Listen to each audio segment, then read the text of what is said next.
Welcome to Marathon Meeples, most replayable games, 30 to 21.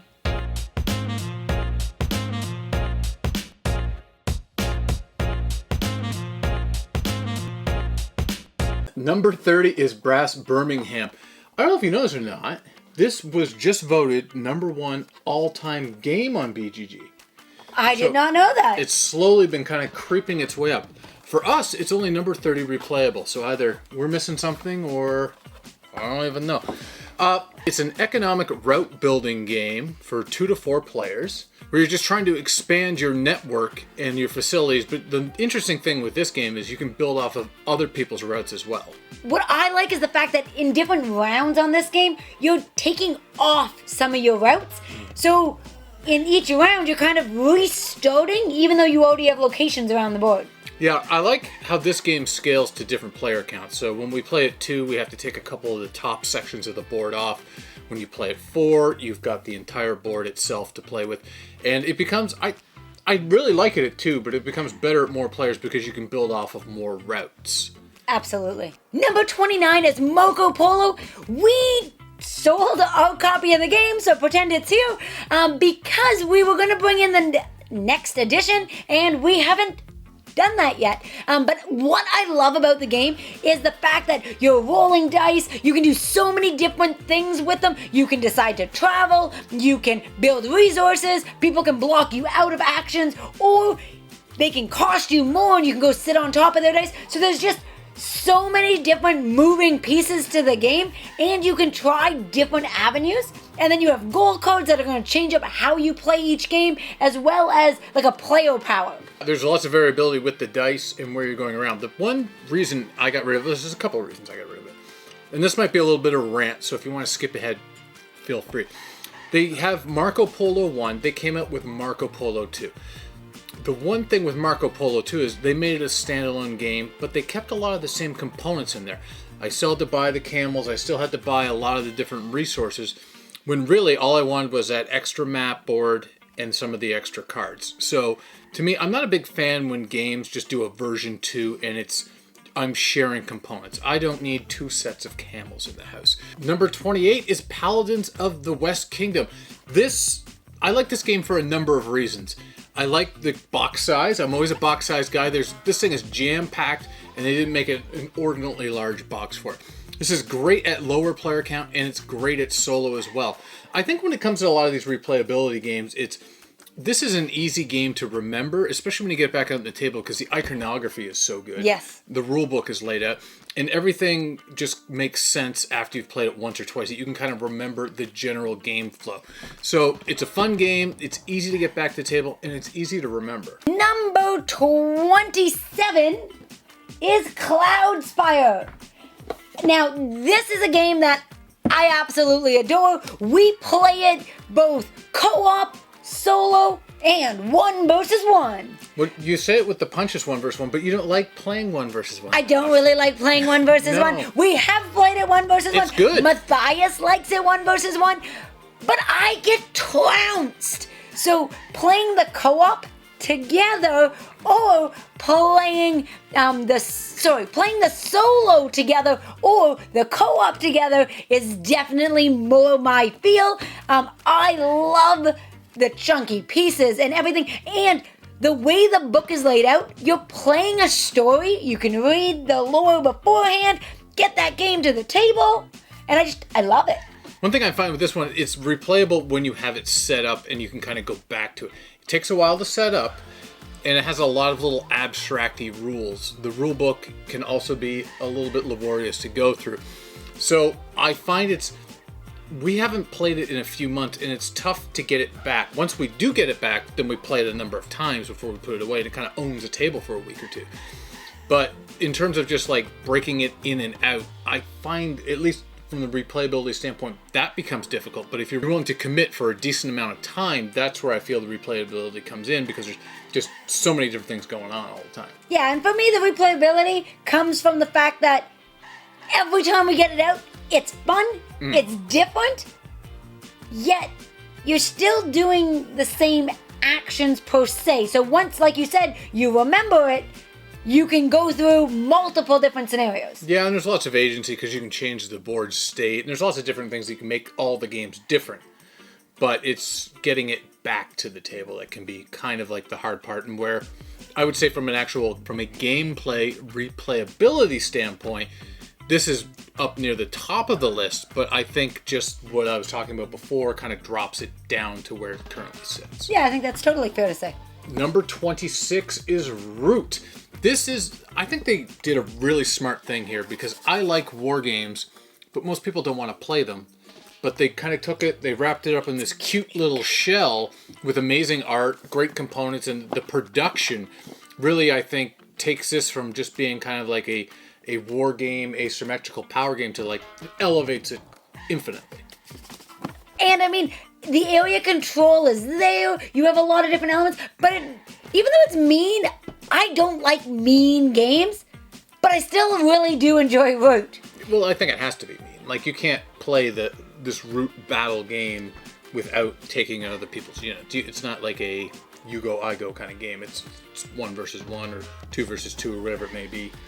It's cute and cuddly, and you have the little marquee cats and the birds. Mm-hmm. So right there, that sells me on it anyway. Yeah, and I think for a lot of these games, we're trying to make this list without having to have expansions, but we do find with Root, they just continually add different factions, and once you play with a different faction, it changes everything up. Yeah, the expansions for this game, I think, add value. It's not just a trinket to have. Mm-hmm. I think it really adds to the replayability and the dynamic of the game. And they keep adding to the system. I think this game's been out close to 5 years. This might be like a 2017, I'm not sure. But they are continually adding new expansions and they're continually supporting that system 5-6 years later on. Coming in at 25 is Cerebra.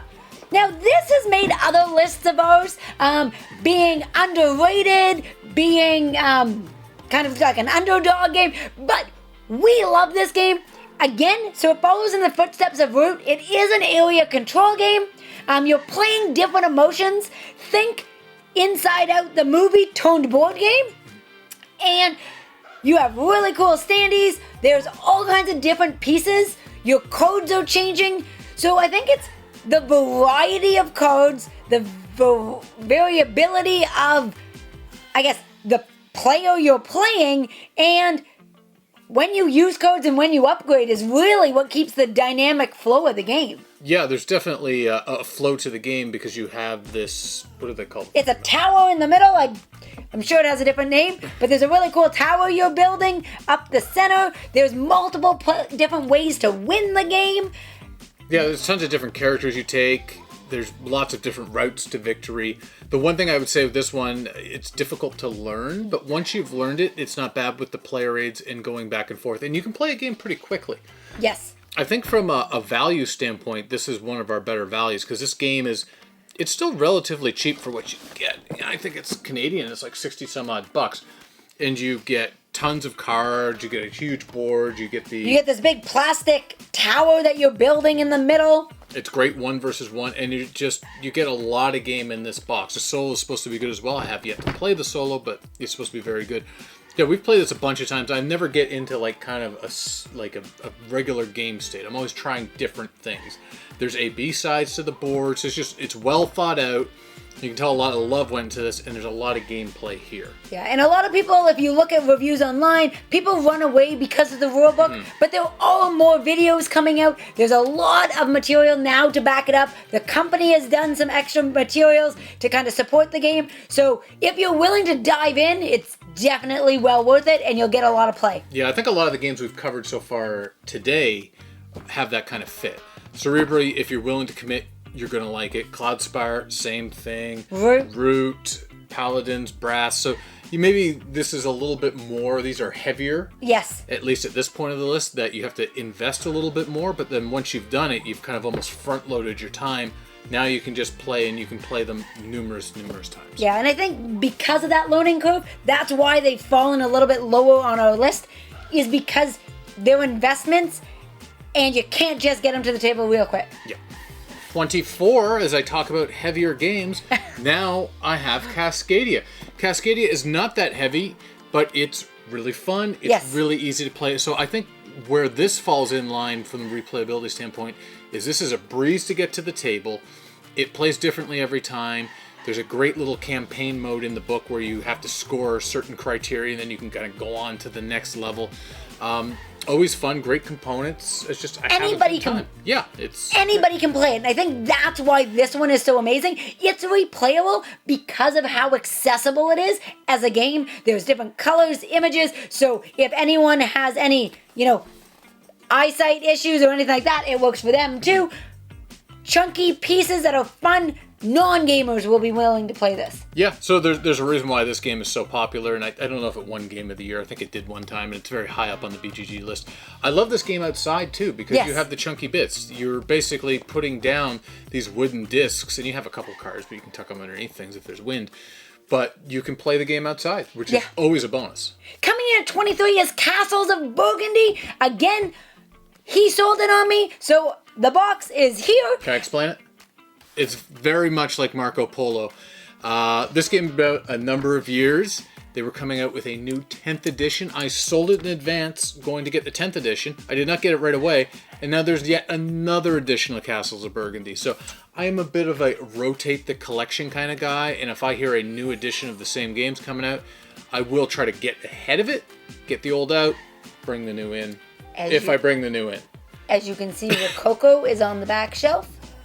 We had the original. It's true. All right, so Castles of Burgundy. What I love about this game is it's dice.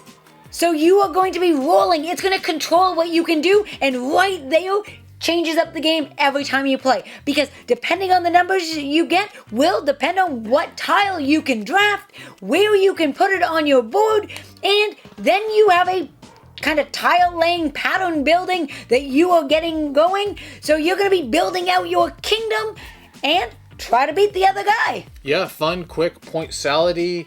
Yeah. There's a lot of things to like about that. And before we moved there, I think we played it probably about 30 times. Yeah. So I'm interested to see what's going on with the new edition of it. Maybe we bring it back in, but from also what I'm understanding, it might be like super overproduced. I'd rather just have it the way it was before in a smaller size box. Oh, you mean don't sell the original? Well, now I can go back and get the original. I'm sure if you go on BGG, you can get that original copy for like $15. Maybe I'll do it.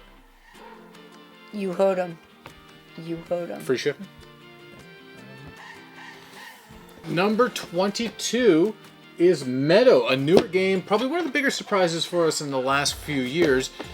It is pretty much what it sounds like. You're building out your meadow, and it has a cool little mechanic where you lay out a number of cards and you're kind of essentially just building over them and trying to have set collection and combos. But once you've made one set, you've kind of messed up your other ones. So you're kind of continually having to pivot to go towards like this end game goal. You're doing some drafting, you're moving around and getting some bonus points. Everything is well done, great rule book, great art. I just like the whole thing. Yeah, the entire game, the dynamic of it, how you can play, what you can do, where you can draft cards from, other players can block you out. So there's just so many different moving pieces to the game. Yet, it's fairly straightforward once you've played it a couple times. Those first few times, you might not realize what you're doing and what you're covering up as you're purchasing. But as you get going, it becomes quite straightforward and a lot of fun. And it's cute art, which is going to always get to the table more than something that is drab and monotone, like war games. Yeah, well, the one thing, I don't think you need the expansion for this, because you can still get plenty of plays with it, but I think the expansion also takes it that next little level. I forget the name of it. I think Downstream. It's downstream, upstream. It's got an otter on the box. And it adds just a little bit more to the game. But I think even if you just buy the base, you've got tons of plays right there. Coming in at 21, Catan. I know I hear you guys booing in the background Boo. and turning off the video, Yeah. but hear me out. Don't unsubscribe. This is a game that is replayable. Whether you like it or not, it's replayable. You change the layout of your board. Your board is completely modular and changes every time. You're going to put out the different numbers on your board differently every time. Yes, you're following the alphabet, but where you start is different. And then your ports can move around the board. There are little discs to change it up. And gameplay. You roll the dice. What cards do you get? Where do you build? How do you build? Who interrupts your build?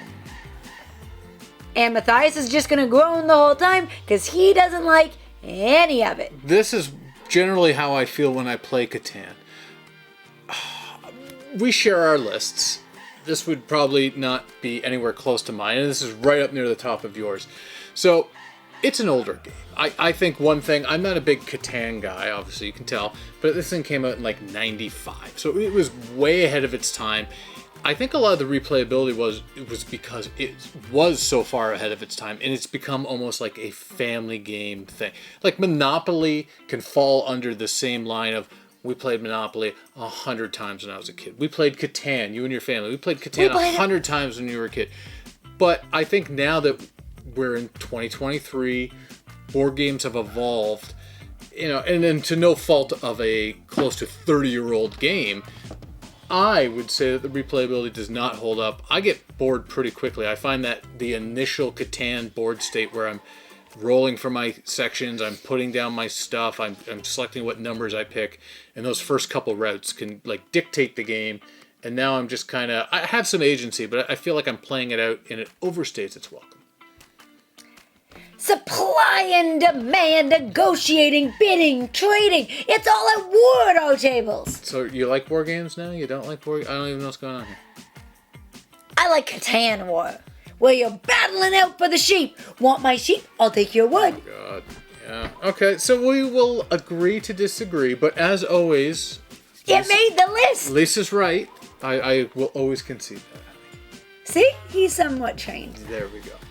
Alright, well that concludes our list from 30 to 21. If you guys like this video, want to watch the rest of our series, please make sure to hit that subscribe button and check out all of our other videos.